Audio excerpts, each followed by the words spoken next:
Well, I want to applaud also the fact that you're here attending to this, and realistically, not just at the federal level, but at the state and local level. I mean, the people that determine what age you get your driver's license, and the people that determine what age you can drink a beer, and the people that determine how many taxes you're going to pay or pay on your house, or on anything else you buy out. I mean, those are elected officials in many cases. It may be at the county or the state level, but it's a lot more important. We don't make it easy for you to vote. There's no doubt about that. That could be done a whole lot better. But you've heard it said before that you have a right to vote, and that's very true. You do. And people have died. People in my previous line of work have died so that you and I have that right. But I would submit to you, you have a responsibility to vote. You have a responsibility to go to the polls and exercise your right to vote. And if you don't choose to do that, then shame on you. Shame on us if we can't make it a little more convenient to do it. I think, as Mr. Price has said, there's a lot riding on this election. We're going to set the tone in 2006. It's going to go forward for the next 2 years. I'll just tell you already before the closing remarks, I don't want to go where I think Nancy Pelosi and company are going to try to take us. This war in Iraq, if we look at just Iraq by itself, I mean, it's a lot bigger than that. It's Americans were dying before 9/11. But anyway, we'll get into that in the question and answers maybe. But there's a lot of big, serious issues, and you've shown yourself serious by coming and spending some time when you could be doing other things. I applaud you for that. I would encourage you to vote, and encourage you to get your friends to vote. It's a lot bigger deal than we realize. Statements will begin early. Cool. Well, closing statements. All right. I'm not going to take 5 minutes to tell you this. Mr. Price and I have a lot more disagreements on things than we've already talked about. The war on terror being one of them. I do not see the President's policy as a failed policy.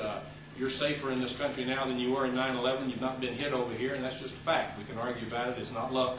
It's not happenstance. We have not been hit over here. And it's sure not because they lost interest on the other side.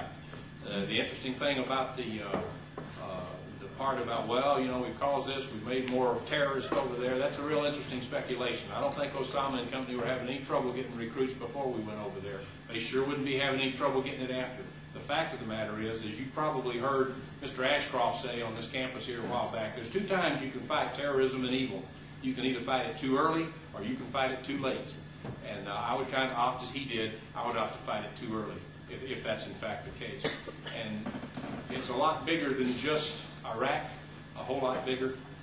By the summer of 2004, we killed about 4,000 al-Qaeda folks. That's not a particularly impressive number. What is impressive, we did that in 102 different countries. You don't hear that very often, but it was not just in Iraq and in Afghanistan.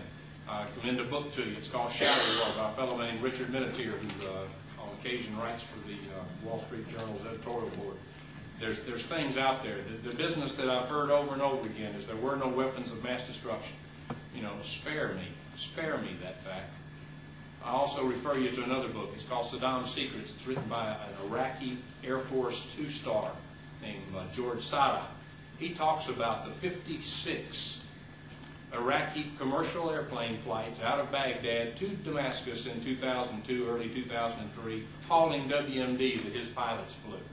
So again, don't get caught. Everything is not always as it appears. That's very critical to that. I don't want to go there, and I'll just quit with this.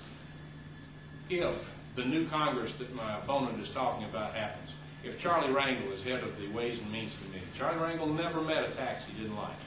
He's already said none of the president's tax cuts should stand. I mean, I don't want to go where the Democrats want to take us. I don't want to go back to higher taxes, higher inflation, and I'm not talking about cut and run or any of that other nonsense. I don't want to go where they want to take us physically.